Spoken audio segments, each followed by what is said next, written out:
El 10 de noviembre de 2020, un submarino chino llamado Fen Doha descendió en ese vacío oscuro y presurizado. Llegó al fondo del mar, extendió un brazo robótico y plantó una bandera china en el punto más profundo del planeta. Se le conoce como el Abismo Challenger, enterrado dentro de la fosa de las Marianas, a 35.900 pies bajo la superficie. Pero no fue una sorpresa. Washington contó con 4 años de informes de inteligencia que indicaban que China se acercaba. El gobierno de Estados Unidos vio lo que China acababa de hacer, entendió exactamente lo que significaba y decidió no decir nada. Ese silencio te dice todo sobre lo que realmente está pasando en el fondo del mundo. Cada gobierno con intereses en el Pacífico ha contado la misma historia en público. La fosa de las Marianas era una curiosidad inocente, algo en lo que los biólogos marinos podían enfocarse. Era demasiado profunda y violenta como para ser relevante para cualquier otra cosa. Al menos, esa era la historia oficial. La fosa es valiosa por lo que la profundidad le hace al sonido y lo que el sonido le hace a los submarinos. A partir de abril de 2026, la Marina de los Estados Unidos está realizando trabajos de mapeo clasificados por todo el fondo marino del Pacífico Occidental. China ha registrado decenas de misiones tripuladas y no tripuladas al fondo desde 2016. Japón, Corea del Sur, India y Australia también han intensificado sus propios programas de exploración en aguas profundas en esas mismas aguas. Cada potencia del Pacífico está invirtiendo dinero en el mismo pequeño y aparentemente irrelevante tramo de océano. En 2024, un barco de investigación chino llamado Shenyang Hongzhero 6 comenzó a trabajar. Realizó estudios en aproximadamente 17.000 millas cuadradas de fondo marino al oeste de Guam. Estaban escaneando una región más grande que Suiza. El equipo de sonar en el barco está diseñado para modelado acústico, no para el cartografiado común del lecho marino. Los datos de rastreo de barcos mostraron que la misma embarcación operaba en el paso entre Taiwán y Filipinas. Y ese paso es fundamental. Es la única manera en que un submarino estadounidense puede moverse desde el Pacífico abierto hacia el mar de China meridional.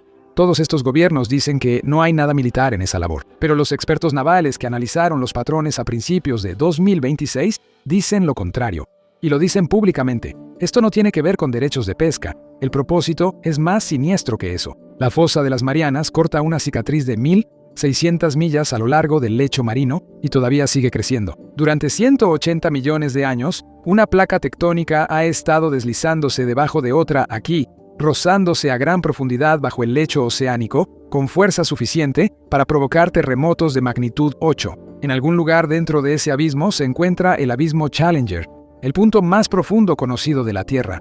Pero incluso ese no es el único abismo aquí abajo. Más al este, cerca de Guam, otra fosa llamada Abismo Serana desciende más de 35.000 pies hacia la oscuridad. Buques de investigación de varios países han operado sobre ambos lugares durante años.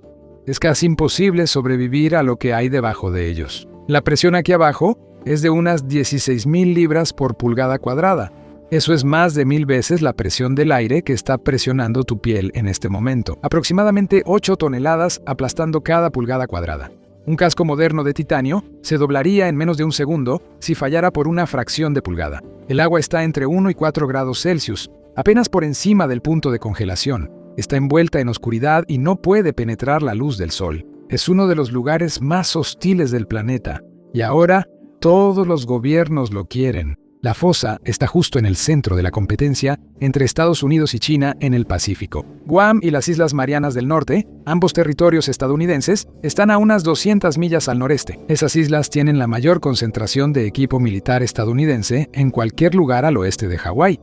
Guam no es solo otra isla en el Pacífico, es una de las zonas más militarizadas del planeta. Cuando ocurre algo en las aguas alrededor de la isla, se vigila muy de cerca. La base de la Fuerza Aérea Andersen está ahí, la única base en el Pacífico Occidental capaz de mantener de manera permanente la flota de bombarderos pesados de Estados Unidos.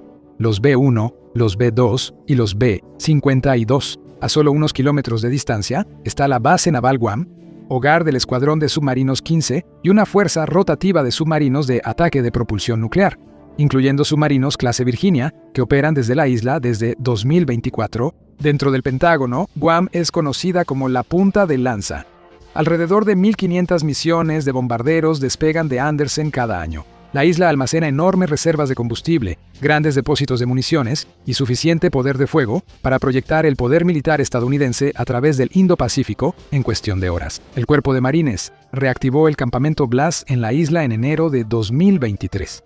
La base ahora alberga a 5.000 marines para operaciones de respuesta rápida. Es la primera nueva base de marines construida en cualquier parte del mundo en casi 70 años. Solo en la base naval de Guam operan 28 comandos distintos con base allí. La actividad militar en la isla aporta más de 1.5 mil millones de dólares al año a la economía local. Y el abismo junto a Guam tiene algo más, algo que hace que los militares le presten muchísima atención. Un lugar donde el sonido deja de comportarse de manera normal. Los cambios de presión, las variaciones de temperatura y las concentraciones de sal desvían las ondas sonoras a través del océano de maneras extrañas e impredecibles. Las señales se curvan, los ecos se desvían, el ruido viaja miles de kilómetros en una dirección y desaparece en otra. Y a ciertas profundidades, el sonido cae en lo que la Marina llama el canal SOFAR, una capa de agua que puede transportar el ruido a través de océanos enteros. Pero la fosa crea algo aún más importante que eso. Zonas de sombra, lugares a los que el sonido simplemente no llega. Un submarino oculto dentro de una de esas zonas de sombra desaparece. El sonar de superficie no puede encontrarlo. Los aviones, por supuesto, tampoco pueden encontrarlo. Otros submarinos tampoco pueden encontrarlo, a menos que tengan exactamente el mapa local que muestra dónde están esas zonas. Ese mapa es el documento militar más valioso del Pacífico, y Estados Unidos pasó décadas reuniéndolo en secreto. El mapa les dice a los capitanes de submarinos estadounidenses exactamente dónde desaparecer. También les indica exactamente a dónde tienen que ir los submarinos enemigos para intentar el mismo truco. La Marina que tenga ese mapa tiene todas las cartas.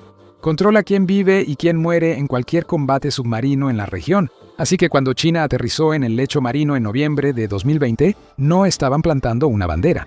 Estaban planteando una pregunta estratégica. ¿Cuánto de ese mapa acababan de aprender a copiar? El 23 de enero de 1960, un oficial naval estadounidense llamado Don Walsh subió a un batiscafo llamado el Trieste. Lo acompañó un ingeniero suizo llamado Jacques Piccard. Era una pequeña esfera de acero de poco más de 1,80 m de diámetro, colgando debajo de un enorme tanque que contenía 34.000 galones de gasolina. Comenzaron a descender frente a la costa de Guam, bajando lentamente hacia la oscuridad bajo el Pacífico. El descenso tomó casi 5 horas. Al principio, todavía había vida afuera del ojo de buey. Criaturas bioluminiscentes pasaban rápidamente frente al vidrio mientras la nave descendía. Luego, a 8.995 metros, un crujido repentino sacudió la nave. Walsh y Piccard no tenían idea de qué se había roto. No podían escuchar al barco de superficie. Ya habían pasado el punto en el que el rescate sería imposible. Solo había una opción. Decidieron seguir adelante. Más tarde, descubrieron que el crujido provenía de una ventana de plexiglás en el túnel de entrada exterior. El compartimiento de la tripulación estaba detrás de una gruesa escotilla de acero. Afortunadamente, resistió. Permanecieron en el lecho marino durante 20 minutos. Cuando salieron a la superficie, el mundo vio a 2 exploradores siendo felicitados por la Marina. Lo que no vio fueron las lecturas de los sensores y los datos acústicos extraídos del submarino ese mismo día y puestos en manos de personal autorizado. La inmersión fue parte de una serie de misiones clasificadas conocidas como Proyecto Neptune. Oficialmente era exploración científica. En realidad, la Marina de los Estados Unidos estaba estudiando la fosa como un entorno acústico. La Oficina de Investigación Naval dirigió la operación mientras un destructor, el USS Lewis, trabajaba junto al Trieste. Soltaron cientos de pequeñas cargas explosivas en el abismo y midieron cómo regresaban los ecos. Cada detonación revelaba algo nuevo sobre la fosa. Les dio la ubicación exacta de la parte más profunda del lecho marino. También les proporcionó el primer conjunto real de datos de propagación de sonido jamás obtenidos dentro de una fosa oceánica. El proyecto Neptune fue dirigido por el Laboratorio de Electrónica de la Marina en San Diego. Sus objetivos escritos enumeraban 3 cosas: la velocidad del sonido a través de la columna de agua, la temperatura y los niveles de salinidad en profundidad, y el apoyo directo a la investigación del sonido submarino, especialmente para un programa llamado SOSUS. El sistema de vigilancia acústica ya era uno de los proyectos clasificados más caros del mundo a finales de los años 50. Una vasta red de hidrófonos se extendía por los fondos del Atlántico y el Pacífico, escuchando en silencio. Su nombre en clave dentro de la documentación inicial de la Marina era Jezebel. Funcionaba aprovechando el canal SOFAR, la misma capa profunda del océano que las misiones del Trieste estaban ayudando a comprender. En teoría, el sonido atrapado en esta capa podía viajar miles de millas sin desvanecerse. En la práctica, esto significaba que los submarinos soviéticos podían ser escuchados mucho antes de que llegaran a aguas estadounidenses. A finales de la década de 1950, el SOSUS ya estaba operativo en ambos fondos oceánicos. Un operador capacitado en tierra podía identificar submarinos soviéticos individuales solo por la firma acústica de sus hélices. Durante la crisis de los misiles en Cuba, rastreó submarinos que se dirigían hacia Cuba, algunos de los cuales se creía que transportaban torpedos nucleares, dando a la Casa Blanca su primera imagen submarina en tiempo real de la amenaza. El sistema solo fue reconocido públicamente en 1991. Durante 30 años, nadie fuera de la Marina sabía que existía. El Trieste le dio a la Marina algo que ni siquiera la red de espionaje podía ofrecer: lecturas directas desde el interior de la fosa, todas tomadas por instrumentos que habían estado físicamente ahí. Los datos se archivaron como clasificados y nunca dejaron de llegar. Durante los siguientes 30 años, la Marina siguió construyendo su conocimiento del Pacífico profundo a través de programas que, en papel, no existían. Vehículos submarinos autónomos, sensores remotos, arreglos acústicos fijos atornillados al fondo marino. La tecnología seguía mejorando. El mapa seguía volviéndose más preciso. Al final de la Guerra Fría, las zonas de sombra estaban mapeadas con una precisión de hasta un pie. Los capitanes de submarinos estadounidenses sabían dónde podían desaparecer. También sabían a dónde tendría que ir cualquiera que intentara imitarlos. Ese mapa era la base de la supremacía submarina estadounidense en el Pacífico, y luego Pekín decidió que quería uno también. El programa de aguas profundas de China no comenzó con la bandera en 2020, comenzó una década antes. El primer sumergible de aguas profundas se llamaba Jiaolong, nombrado así por un dragón mitológico de las inundaciones que, según dicen, gobierna las profundidades. Su líder era Xu Qinan, un exprofesor de la Escuela de Arquitectura Naval, Oceanografía e Ingeniería Civil de la Universidad Jiao Tong de Shanghái. Para ese momento, él había pasado décadas trabajando casi exclusivamente dentro del pequeño pero creciente mundo de la ingeniería de sumergibles en China. Desde principios de la década de 2000, el financiamiento estatal chino había fluido hacia una red de institutos de investigación que eran en gran parte desconocidos fuera del país. El primer prototipo fue ensamblado en un hangar cerca del río Yangtze, y para 2009 el barco estaba listo para las pruebas en el mar. El Jiaolong comenzó su primera campaña real en aguas profundas en el mar de China meridional entre mayo y julio de 2010 en Mioceno. Hubo un total de 17 inmersiones, cada una adentrándose más en territorio donde la presencia humana aún era rara y en gran parte experimental. La más profunda de esas primeras misiones alcanzó poco más de 12.300 pies, con una tripulación de 3 personas a bordo. Para julio de 2011, el sumergible ya había superado su rango de prueba inicial, alcanzando casi 16.600 pies en el noreste del Pacífico. El brazo robótico del Jiaolong plantó una bandera china en el fondo marino del mar de China Meridional en una inmersión anterior. Plantó otra a una profundidad de 23.000 pies en la fosa de las Marianas. Incluso en ese entonces, el gesto era una señal de que el programa no se trataba realmente de ciencia. Con esa capacidad de inmersión, el Jiaolong podía operar en aproximadamente el 99.8% de los océanos del mundo. Eso puso a Pekín en un club selecto. Antes de eso, solo Estados Unidos, Japón, Francia y Rusia habían estado en ese club. Era obvio para cualquiera que observara que China no estaba construyendo una flota de investigación. Estaba construyendo una capacidad. De la misma manera en que había construido su marina de superficie, su programa espacial y su industria de semiconductores. El método era familiar: estudiar lo que Estados Unidos ya tenía y averiguar por qué funcionaba. Luego igualarlo plataforma por plataforma, año tras año. El Jiaolong fue solo el comienzo. En 2016 llegó un vehículo de segunda generación, Shanghai Yongxi, que se traduce aproximadamente como guerrero de las profundidades marinas. A diferencia de su predecesor, fue construido casi en su totalidad con componentes nacionales, alrededor del 95% fabricados en China. No llegó tan profundo como Jiaolong, con una profundidad máxima de operación de aproximadamente 14.800 pies, pero fue diseñado para algo diferente: la resistencia. Las misiones podían durar hasta 10 horas. El Feng-12 fue lanzado el mismo año. Cada generación llegaba más profundo que la anterior. Cada uno llevaba mejores instrumentos, y todos estaban más estrechamente ligados a las necesidades de la Armada del Ejército Popular de Liberación. Juntos, los sumergibles ahora forman una flota escalonada. Deep Sea Warrior se encarga de los trabajos superficiales. Jiaolong cubre la parte intermedia, y el Feng-12 llega hasta el fondo. Lo que importa es la estructura detrás de esos vehículos. Beijing lo describe abiertamente como una fusión civil-militar. Es una directriz política bajo Xi Jinping que elimina la separación tradicional entre la investigación científica y la capacidad de defensa. Lo que parece ciencia oceánica en la superficie, también es por diseño otra cosa por debajo, una estrategia a largo plazo para asegurar que nada en las profundidades quede fuera del alcance nacional. En 2016, el Laboratorio Nacional de Ciencia y Tecnología Marina de Qingdao se asoció con la Academia de Submarinos de la Armada del EPL. Juntos, establecieron un laboratorio conjunto enfocado en la investigación de fusión marítima. Estaba dirigido por el contraalmirante Dalian Long, un científico de la Armada del EPL que había dedicado su carrera a trabajar en la guerra submarina. Los investigadores del laboratorio tomaron planeadores submarinos civiles y les instalaron sensores acústicos. El equipo, que parecía material científico, se convirtió en herramientas de guerra antisubmarina. Cuando la frase «fusión civil-militar» empezó a atraer atención incómoda en el extranjero, el laboratorio simplemente cambió su nombre público y el trabajo continuó. Oficiales de la Marina del EPL dieron conferencias en congresos académicos, vinculando abiertamente el mapeo de las profundidades oceánicas con la capacidad de sigilo de los submarinos. Artículos académicos del programa mencionaban usos militares junto con usos científicos. Los medios estatales chinos describieron el impulso hacia el mar profundo en términos militares más de una vez. Washington leyó cada palabra de eso. Por eso nadie en la comunidad de inteligencia de Estados Unidos se sorprendió cuando el Fen Doha llegó a casi 35.800 pies de profundidad. Sabían exactamente lo que hacía el sumergible. El submarino hacía mucho más que tomar fotos. Llevaba 2 brazos mecánicos, 7 cámaras submarinas, varios sonares y taladros hidráulicos.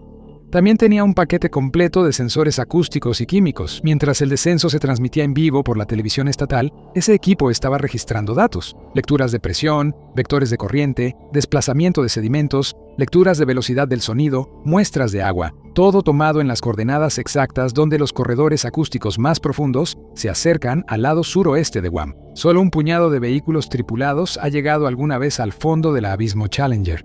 Después del Trieste, el récord se mantuvo durante 52 años. Luego, el director de Hollywood, James Cameron, descendió solo en su Deep Sea Challenger a más de 35.700 pies en marzo de 2012.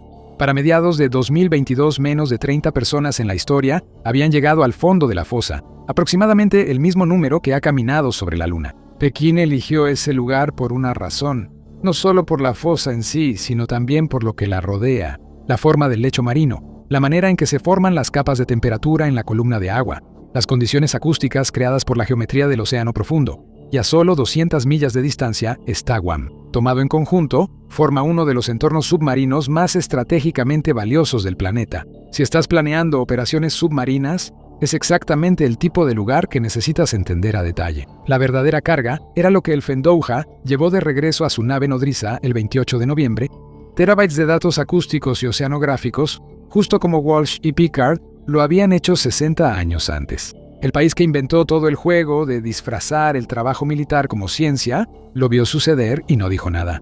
Entonces, ¿por qué Washington se quedó callado? La respuesta corta es que Estados Unidos no tiene opciones de respuesta viables que no expongan cómo funciona realmente el sistema.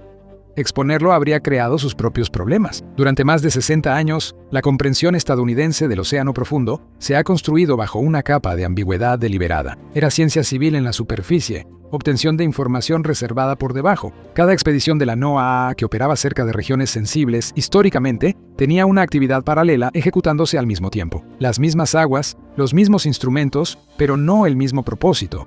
El sistema de vigilancia submarina que evolucionó a partir de SOSUS solo fue plenamente reconocido después de la Guerra Fría. Hasta 1991 existía bajo un conjunto de designaciones deliberadamente neutrales como Sistema Oceanográfico Atlántico y Sistema Oceanográfico Pacífico. Durante la mayor parte de su historia, incluso el personal que trabajaba directamente en él no era identificado públicamente como parte de una misión de vigilancia militar. Lo que queda de esa red en 2026 se conoce como Sistema Integrado de Vigilancia Submarina. Opera desde un pequeño número de instalaciones y barcos, la mayoría de ellos en el Pacífico. Para 2026, solo un puñado de embarcaciones de vigilancia dedicadas siguen patrullando la región. 5 barcos, remolcando arreglos de hidrófonos de varios kilómetros de largo por el Pacífico, escuchando bajo la superficie. Su trabajo es cubrir los huecos entre los sensores fijos del lecho marino para detectar lo que los sistemas estacionarios no logran captar. El comando en sí es mucho más pequeño de lo que era durante la Guerra Fría, pero lo que cada plataforma puede hacer ha aumentado por órdenes de magnitud. Si Washington protestara abiertamente la actividad china en el abismo Challenger, invitaría a que le hicieran la misma pregunta a sí mismo. ¿Qué exactamente ha estado haciendo Estados Unidos en esas aguas desde 1960? Ninguna administración quiere tener esa conversación. El silencio mantiene la tapadera intacta. Pero hay otro problema: la ley. La fosa está en aguas internacionales. Ninguna sección de la Convención de las Naciones Unidas sobre el Derecho del Mar otorga propiedad militar sobre el lecho marino profundo. Ningún tratado impide que una nación opere ahí, lo mapee o recoja datos, lo que significa que las misiones chinas son legales, al igual que las operaciones estadounidenses ahí también son completamente legales. Si Washington se opone formalmente a las operaciones chinas en Challenger Deep, corre el riesgo de crear un precedente que no puede permitirse. Porque en el momento en que Estados Unidos argumente que la actividad en aguas internacionales profundas requiere permiso, ese estándar puede volverse en contra de los propios sistemas de Estados Unidos. Así que Washington se mantiene en silencio. Hablar cuesta más que guardar silencio. Técnicamente, la fosa cae dentro de la zona marítima de los Estados Federados de Micronesia, una pequeña nación del Pacífico vinculada a Estados Unidos a través de un pacto de libre asociación. En 2009, Washington designó las aguas circundantes como el Monumento Nacional Marino de la Fosa de las Marianas, un área protegida de aproximadamente 95.200 millas cuadradas más grande que todo el Reino Unido. La designación prohíbe la pesca comercial y la extracción de recursos, pero dice muy poco sobre la prospección científica, el mapeo de aguas profundas, los vehículos autónomos o el tipo de trabajo oceanográfico relacionado con lo militar que se está llevando a cabo. En cambio, intentaron entender qué había cambiado, qué se había perdido y cómo se vería la próxima década de competencia submarina en el Pacífico. Y mientras más de cerca observaban, más preocupados se sentían. Uno de los barcos que llama la atención es una embarcación llamada Dongfang Hong 3. Oficialmente, depende de la Universidad Oceánica de China, pero durante 2024 y 2025, sus movimientos parecían menos investigación académica y más como un reconocimiento sistemático. El barco realizó levantamientos siguiendo una cuadrícula cerrada en aguas cercanas a Taiwán y Guam, moviéndose de un lado a otro en trayectorias precisas diseñadas para mapear el fondo marino en detalle. También hizo recorridos repetidos por secciones estratégicamente importantes del Océano Índico. Luego, en marzo de 2026, Reuters publicó un artículo que rastreaba 5 años de actividad de 42 embarcaciones de investigación chinas que operaban en los océanos Pacífico, Índico y Ártico. 9 expertos en guerra naval revisaron los patrones de movimiento. Todos llegaron a la misma conclusión: esto no era ciencia civil normal. Estos eran los patrones de prospección que una marina realiza antes de operaciones de submarinos. Algunas de las embarcaciones de esa flota fueron construidas originalmente para la Marina del EPL. Solo después fueron entregadas a operadores civiles.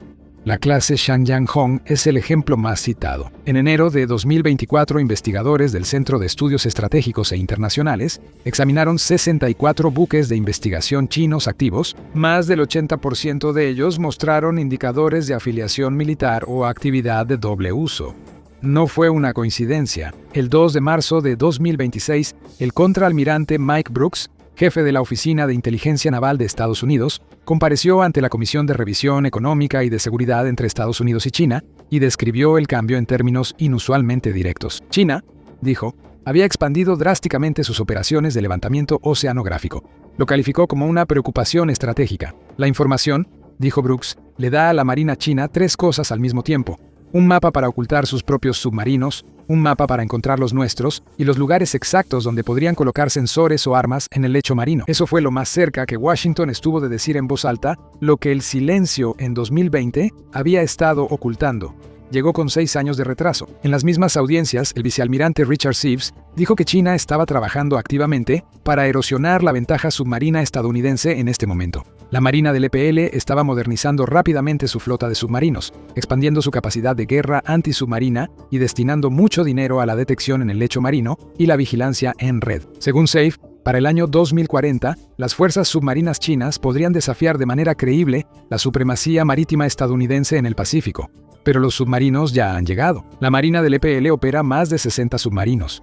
Las nuevas inversiones en astilleros han más que duplicado la capacidad de producción. En el centro de la flota se encuentran los submarinos de ataque propulsados por energía nuclear, diseñados para operaciones de largo alcance, apoyados por submarinos de misiles guiados construidos para proyectar fuerza mucho más allá de la costa de China. Los números importan, pero no son la principal preocupación. Lo importante es dónde pueden operar. Beijing tiene un nombre para el plan más grande. Se llama el Océano Transparente. El objetivo es eliminar la invisibilidad del océano, negar a los submarinos enemigos lugares donde esconderse, mientras se mantienen esas mismas ventajas acústicas para los submarinos chinos. Las primeras piezas de ese sistema también empezaron a aparecer hace años. En 2014, la Universidad de Zhejiang logró conectar sensores en el lecho marino con estaciones de procesamiento en tierra, creando la base para una vigilancia submarina persistente. Luego, en agosto de 2025, China y Rusia realizaron un ejercicio naval conjunto cerca de Vladivostok. Ambas naciones conectaron sistemas de comunicación y compartieron datos de rastreo en tiempo real, probando lo que cada vez más parecía una red automatizada de destrucción submarina. Una diseñada para que los submarinos de gran profundidad no tuvieran ningún rincón seguro en ningún lugar. Un equipo de investigación del EPL ha creado un algoritmo que permite que la red de sensores se redireccione sola cuando los hidrófonos dejan de funcionar. La cadena de localización de objetivos sigue activa incluso si algunas partes son destruidas. Muchos de esos sensores ahora están ubicados en lugares que es difícil interpretar como otra cosa que no sea militar. Una serie de artículos académicos de la Universidad Oceánica de China apuntaban a algo más operativo que una simple investigación científica. La misma institución que opera el Dongfang Hong 3 también publicó trabajos detallando el despliegue de sensores acústicos en el estrecho de Luzón. Estas no eran mediciones superficiales ni experimentos de corto plazo. Describieron instalaciones colocadas a profundidades cuidadosamente seleccionadas, diseñadas para permanecer en el lecho marino durante años, recolectando datos de manera continua. Reuters informó por separado que Washington ha estado fortificando silenciosamente el mismo estrecho, pero con el propósito opuesto: bloquear el acceso de China al Pacífico abierto. Ambas armadas están cableando un punto de control desde extremos opuestos por razones similares.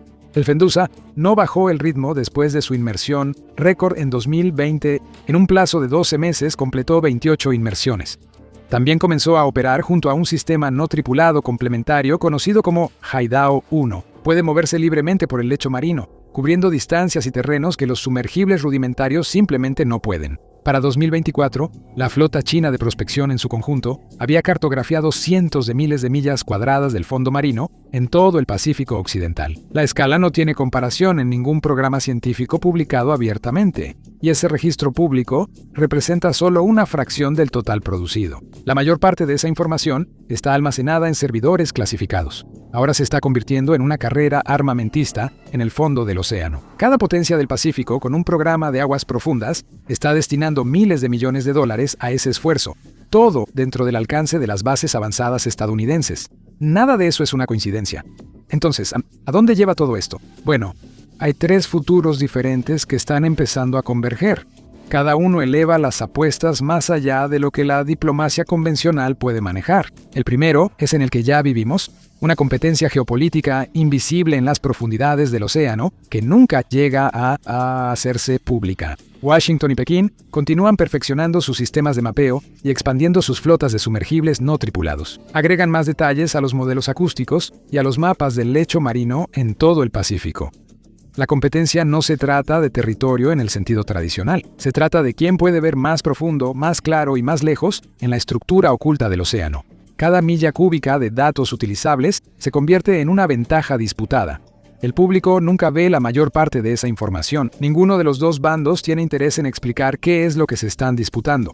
El segundo futuro es en el que los planificadores militares de ambos lados están trabajando en privado. Si estalla un conflicto por Taiwán, el mar de China Meridional o cualquier otro punto crítico del Pacífico, los submarinos armados con armas nucleares tienen que moverse. En esa guerra, un submarino dentro de la geografía acústica es, por el momento, casi imposible de atacar. Un submarino fuera de ella puede ser rastreado y destruido antes de que siquiera dispare. Aquí se trata de la supervivencia. Básicamente es la matemática de la disuasión nuclear.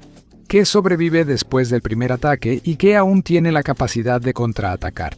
Durante la mayor parte de la Guerra Fría, Estados Unidos basó su disuasión nuclear en el Pacífico en submarinos de misiles balísticos que podían desaparecer durante meses. La disuasión funcionaba porque encontrar esos submarinos era imposible. En el momento en que son detectables, la estrategia se viene abajo. La información que Pekín ha estado recopilando durante 15 años no es teórica. En un conflicto, se vuelve útil en cuestión de horas. Las armadas aliadas están viendo el mismo panorama y sacando sus propias conclusiones. Japón, Australia El Reino Unido bajo AUKUS, la decisión de Canberra de adquirir submarinos de ataque de propulsión nuclear, se anunció en 2021 y se impulsó durante 2023. En teoría, se trata de modernización y disuasión, pero en privado es el reconocimiento de que la ventaja submarina en el Pacífico ya no está garantizada. Los responsables políticos japoneses, que antes evitaban cualquier cosa que se pareciera a la vigilancia marítima ofensiva, ahora discuten abiertamente la expansión de las capacidades de detección acústica. Equipos que hace una década habrían sido políticamente impensables, ahora se consideran infraestructura necesaria. Las capitales aliadas están viendo las señales de advertencia y están actuando. La tercera posibilidad es la que nadie quiere mencionar. China ahora puede alcanzar la profundidad total del océano. Puede colocar drones submarinos de larga estancia en el fondo marino, justo al lado del territorio estadounidense. Ningún país ha acordado qué se considera un acto hostil en el fondo oceánico internacional. No existen reglas de enfrentamiento específicas para las profundidades abisales, incluso cuando una nación encuentra equipo clasificado de otra nación junto a sus bases militares avanzadas. Lo más parecido en la historia fue un tenso enfrentamiento por vuelos de reconocimiento durante los primeros años de la Guerra Fría. El derribo en 1960 del U-2 de Gary Powers sobre la Unión Soviética obligó a ambas partes a desarrollar reglas tácitas sobre lo que era tolerable. Nada similar ha ocurrido bajo el agua todavía. Pero si sucede, no existe un reglamento acordado para manejarlo. La competencia se está alejando de hitos visibles como plantar banderas o inmersiones récord. Se está moviendo hacia algo más difícil de verificar. Sensores que pueden escuchar, redes que podrían comunicarse entre sí, plataformas que, en teoría, podrían interrumpir o atacar sin jamás salir a la superficie para identificarse. Quien controle esa capa del océano, controla algo más que las rutas de navegación en la superficie o los corredores aéreos. Controla el futuro de la guerra submarina. Pero esta historia, en realidad, no trata sobre la fosa de las Marianas. Se trata de dónde Washington y Pekín realmente están compitiendo. La mayoría de la cobertura mediática a principios de 2026 se centran en Taiwán. Controles de semiconductores, aranceles y la construcción de islas en el mar de China Meridional. Pero gran parte de la competencia se está desarrollando en un lugar mucho menos visible. El abismo Challenger es la versión más extrema de ese enfrentamiento, pero no es la única. Aproximadamente el 99% del tráfico global de Internet se mueve a través de cables de fibra óptica submarinos. Más de 600 cables distintos cruzan el lecho marino del mundo, transportando casi $10 billones en transacciones financieras cada día. La mayoría de ellos se encuentran en aguas lo suficientemente poco profundas como para alcanzarlos.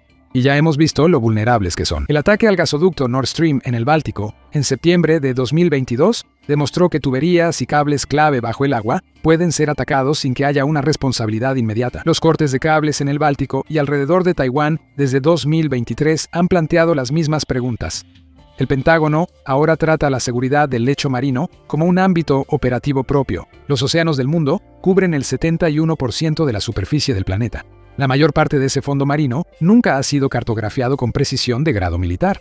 Ahora eso está cambiando. China opera 42 barcos de investigación en los océanos Pacífico, Índico y Ártico. Hay cientos de sensores instalados en el lecho marino. Una lista creciente de países más pequeños está permitiendo que Pekín entre en sus aguas a cambio de puertos y carreteras. Estados Unidos está haciendo frente a esto a través de la Oficina de Investigación Naval y DARPA. Tiene una flota creciente de grandes vehículos submarinos no tripulados. Hay programas como Snakehead y Orca, construidos para operar por sí mismos durante meses seguidos. El Orca es el más grande de todos. Construido por Boeing para la Marina de los Estados Unidos, el primer prototipo fue entregado en diciembre de 2023. Es aproximadamente del tamaño de un autobús escolar, diseñado para operar completamente bajo el agua. El Orca puede recorrer hasta 6.500 millas náuticas en una sola misión, suficiente para cruzar todo el Pacífico. Después de que el prototipo demostró sus capacidades, la Marina decidió adquirir unidades adicionales, expandiendo el concepto más allá de una sola plataforma experimental. En el caso chino, el ecosistema equivalente de vehículos submarinos no tripulados es de una escala significativamente mayor, distribuido entre múltiples programas e instituciones. Y esa diferencia señala el cambio definitorio en esta fase de la competencia.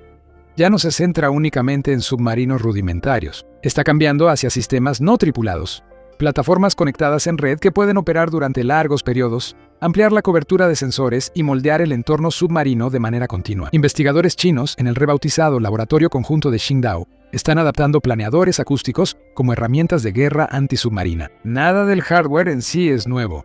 Lo que está cambiando es cómo se está utilizando. La fosa es el lugar más profundo y valioso en esta competencia. Quien construya el mejor mapa acústico tendrá una estimación más clara de si los submarinos nucleares pueden sobrevivir el tiempo suficiente para contraatacar después de un primer ataque. Y ese es el núcleo de la disuasión en el mar.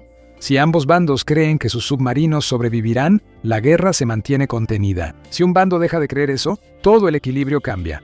Noviembre de 2020 fue el último momento en que la competencia aún podía verse como ciencia. Después de eso, el significado cambió. La bandera no marcó un descubrimiento, marcó un cambio. A partir de ese momento, la verdadera competencia dejó de tratarse de quién llega al fondo.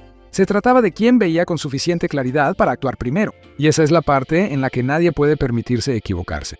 Gracias por acompañarme hoy. Espero que hayas disfrutado el video, y si quieres ver más videos como este, por favor considera suscribirte y activa las notificaciones. De verdad marca la diferencia. Gracias de nuevo, y nos vemos la próxima vez en MapPack.